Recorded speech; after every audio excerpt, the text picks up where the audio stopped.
શ્રી કૃષ્ણ મિત્રો, સ્વાગત છે તમારું મારી ચેનલમાં। આજે આપણે બનાવવાના છીએ વેજીટેબલ રાયતું। તો બિરયાની સાથે જો રાયતું મળી જાય ને તો એનો સ્વાદ ડબલ થઈ જાય છે। તો ચાલો બનાવીએ। તો અહીંયા રાયતું બનાવવા માટે મેં 1 બાઉલ જેટલું દહીં લીધું છે।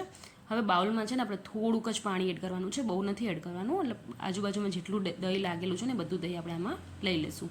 હવે એમાં આપણે થોડાક મસાલા એડ કરીશું। તો અહીંયા મેં મીઠું એડ કર્યું છે, મરી પાવડર, શેકેલું જીરું આપણે એડ કરીશું, થોડીક આપણે ચાટ મસાલો થોડોક એડ કરશું અને એને છે ને વ્યવસ્થિત મિક્સ કરી લઈશું।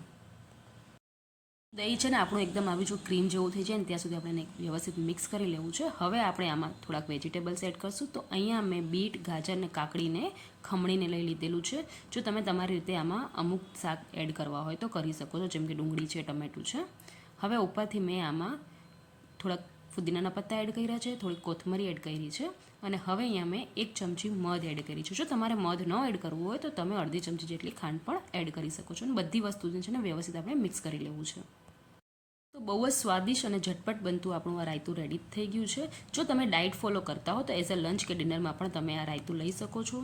તો આ બહુ જ હેલ્ધી છે અને બહુ જ ટેસ્ટી છે। તો તમને મારી આ રેસીપી કેવી લાગી મને કોમેન્ટ કરીને જરૂર જણાવશો અને આવી નવી રેસીપી જોવા માટે મારી ચેનલને લાઇક અને સબસ્ક્રાઈબ કરવાનું જરાય ન ભૂલતા।